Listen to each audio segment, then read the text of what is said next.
Good day, everyone, and welcome back to my Miracle Mindedness practice. So why am I holding this chocolate?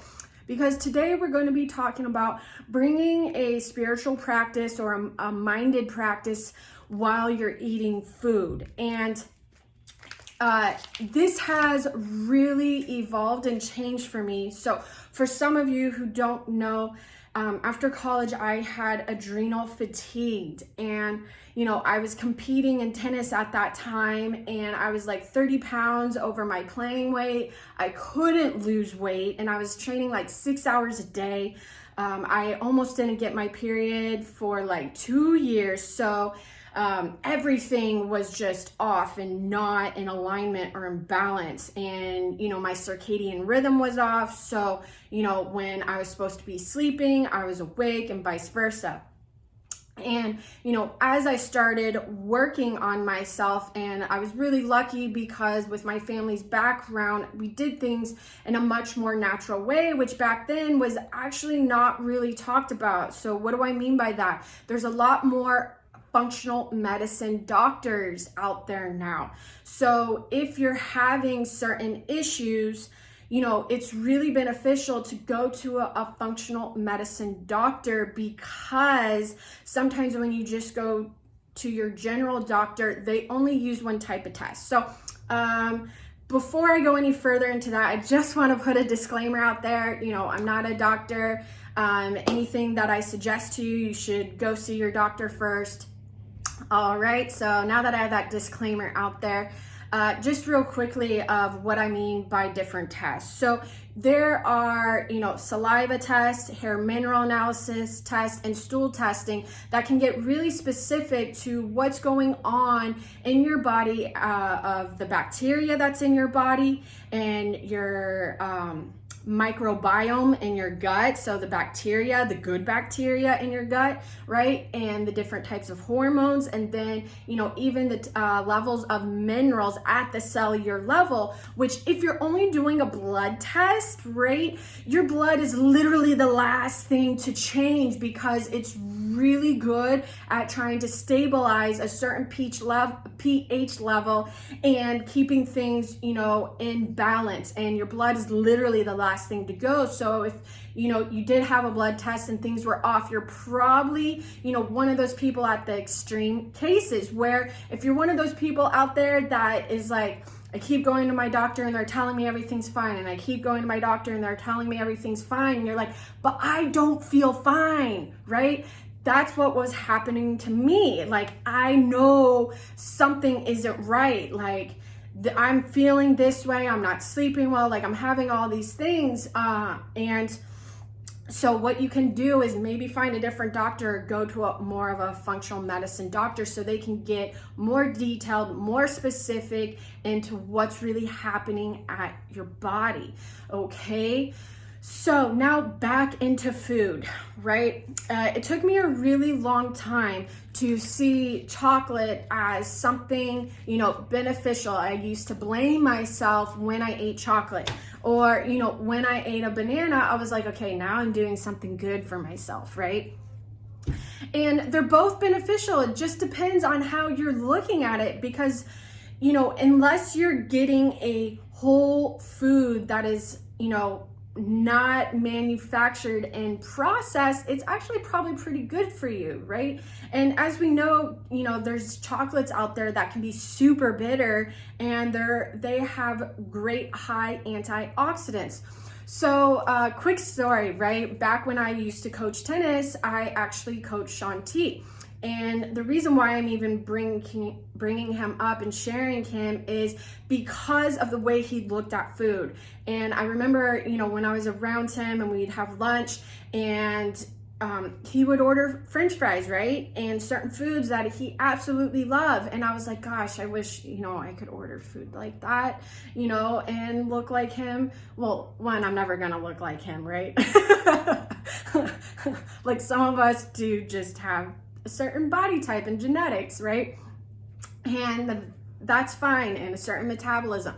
But it was my perception about the French fries that being around him, it actually started to change for me, as when he was in that moment of eating, he enjoyed that food and he did not feel guilty afterwards. Given, is he eating French fries every day? No, he's having, a well-balanced diet, and that's what I'm very adamant about, is having an overall well-balanced diet and not necessarily taking certain foods out, especially if you're, trying to shift certain lifestyles in regards to health and wellness or food and your nutrition. So, I really was like, man, he's really enjoying these French fries. Like, I need to start, when I do eat French fries, start to enjoy it and not feel guilty about it. So now, whatever food I am eating, I am really enjoying it. And, even before I eat, right, I've really created a sacred practice of, either blessing my food or having a prayer, for some people. And then while I'm eating too, enjoying it and seeing how this is going to nourish me and love me. Because as we know, when we start to vibrate at that energy and frequency of love, inside and out, it shows everywhere. And that is huge. So when you do have these so-called, foods that you're not supposed to eat, you can eat them. It's just having that balance, of course, number one. And then when you do, not feeling guilty and starting to feel good about it. And I'm all about that balance, right?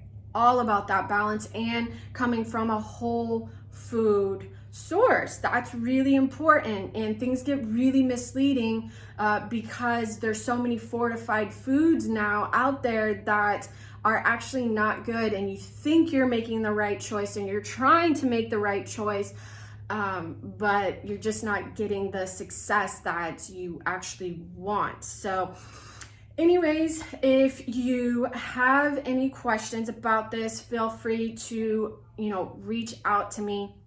Trying to think if there's anything else. So yeah, the next time you do decide to eat, no matter what the food is, just try and start to really enjoy that and giving it so much love and nourishment. So really blessing your food and being grateful for the food that you have, because, in the US, we live with so much food and access to it that we forget how blessed we are to have that, right?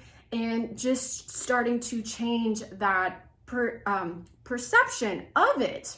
And that is the biggest part, starting to change that perception of how you see food, right?